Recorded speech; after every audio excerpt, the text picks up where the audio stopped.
लातूर जिल्ह्यातल्या शेतकऱ्यांचं परिस्थितीनं अतोनात नुकसान झालेलं आहे। आपण जर लक्षात घेतलं तर जळकोट तालुक्यातल्या बेळसांगवीमध्ये शेकडो हेक्टर जमीन जी आहे ती पूर्णपणे तिरू नदीच्या पुरामध्ये वाहून गेलेली आहे। त्यामुळे शेतकरी अडचणीत आलेले आहेत।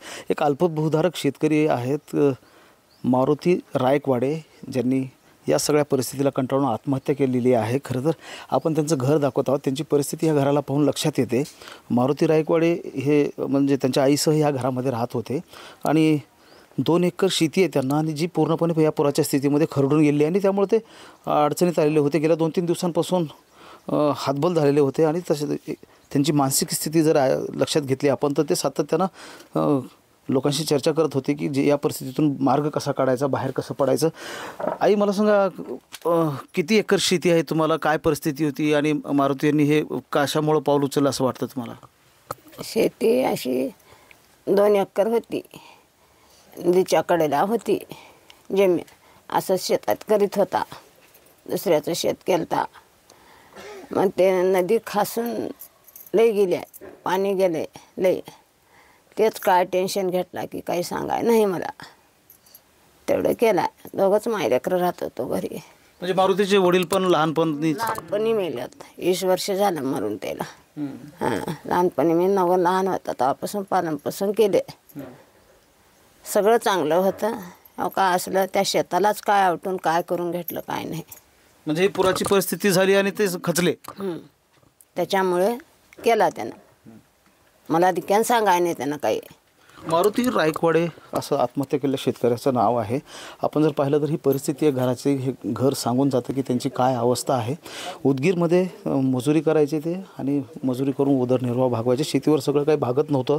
आणि आता जर लक्षात घेतलं स्थिती बेळसांगवी गावच्या शेतकऱ्यांची तर पूर्णपणे शेती जी आहे ती खरडून गेलेली आहे। गावाचे जे लोक आहेत त्यांना पुराच्या स्थितीमुळे इतर ठिकाणी हलवावं लागलेलं होतं। 2 दिवस जे आहेत ते या गावातल्या लोकांनी दुसरीकडे आसरा घेतलेला होता, वाढवण्याच्या शाळेमध्ये नेऊन इथल्या गावकऱ्यांना ठेवावं लागलं होतं। मला सांगा काय परिस्थिती झाली इथल्या शेतकऱ्यांची? तिरू नदीनं कसा म्हणजे पुराची स्थिती जी होती त्यामुळे किती नुकसान झालेलं शेतीचं? भाऊ, बेळसांगी गाव जे आहे हे नदीकाठी वसलेलं आहे। तिरू नदीचा हा इथून एक प्रवाह जातो।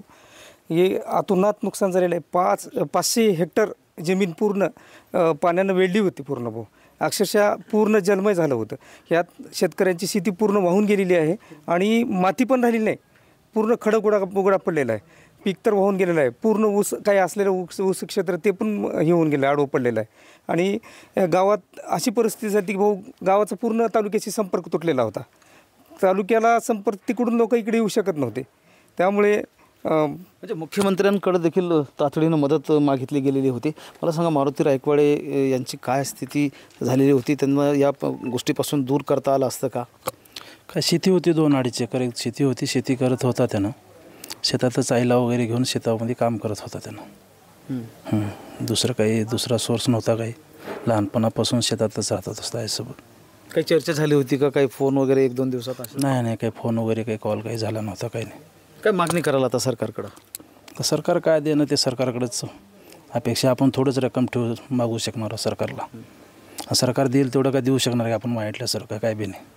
मारुती रायकवाडे हे शेतकरी जे आहेत त्यांनी आत्महत्या केली, ते काय परत येऊ शकणार नाहीत, मात्र भरीव मदत जी आहे ती या कुटुंबाला झाली पाहिजे अशा प्रकारची मागणी गावकरी करतायत। आणि एकूणच जर आपण लक्षात घेतलं तर अत्यंत हलाखीची अवस्था जी आहे ती या बेळसांगवी गावातल्या शेतकऱ्यांची झालेली आहे। महेंद्र जोंधळे, TV9 मराठी, लातूर।